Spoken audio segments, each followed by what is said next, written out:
বিসমিল্লাহির রহমানির রহিম। দেশের বিভিন্ন জেলা থেকে আগত আমাদের নজরুল সহযোদ্ধা ভাইয়েরা, আসসালামু আলাইকুম। আজকে দুঃখিত এবং দুঃখের সাথে বলতে হচ্ছে যে আমরা এদেশের মজলুম জনতার আওতায় পড়ে গেছি। আমরা বারবারই বলেছি যে আমরা কোনো অপরাধীর পক্ষ হয়ে এখানে দাঁড়াতে আসি নাই। আমাদের দাবিটা ছিল একটা নির্দোষ ব্যক্তি কোনো ক্ষতিগ্রস্ত না হয়। এই দাবিটা রেখেই আমরা কিন্তু বারবার আমরা এই আন্দোলনটা চালাতে আসছি। কিন্তু এই দেশে আইন আছে, আমরা বলি আইন সবার জন্য সমান, এটা একটা মুখের কথা।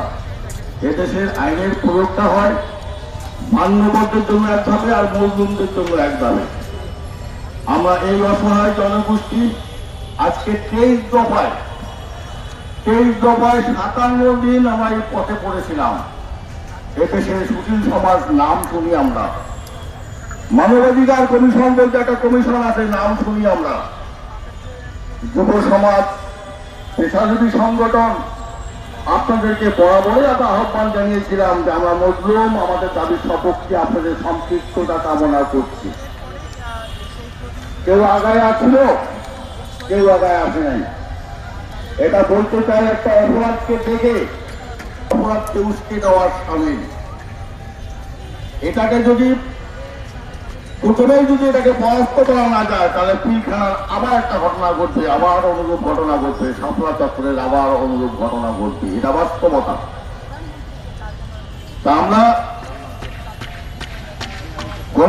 গতকালকে আমি গিয়েছিলাম, ওনাদের ওই ধরনের কথা যে আপনাদের বিষয়টা নিয়ে আমাদের আলোচনা চলমান, আপনাদের বিষয়ে সরকার খুব সহানুভূতিশীল।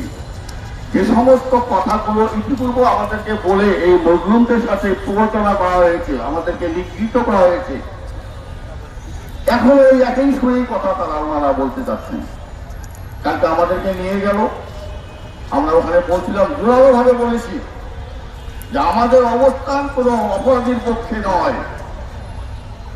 ওনারা আমাদেরকে বললেন যে সমস্ত বিচারাধীন আছে সেটা আইনি প্রক্রিয়ায় সমাধান হবে, আমরা এটা মেনে নিয়েছি।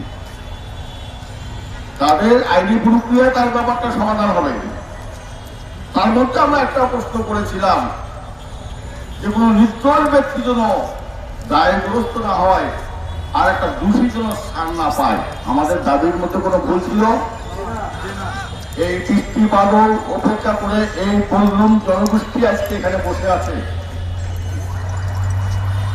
এই যে আমার সামনে এখন কিছু মিডিয়া আসলো, এখানে পুরো আছে সুশীল সমাজ, যে মজলুমরা এভাবে পড়ে আছে, তাদের কাছে যাই, তাদের পাশে দাঁড়াই, তাদের সাথে একটু সহমর্মিতা পোষণ করি। পিলখানায় কি হয়েছিল? বর্তমান দেশের যদি একটা রিক্সা চালককেও যদি বলা যায়, উনিও বলবেন।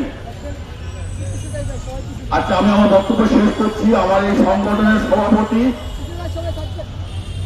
জনাব ফজল, উনি আমাদের কাছে আসছেন। এখন উনি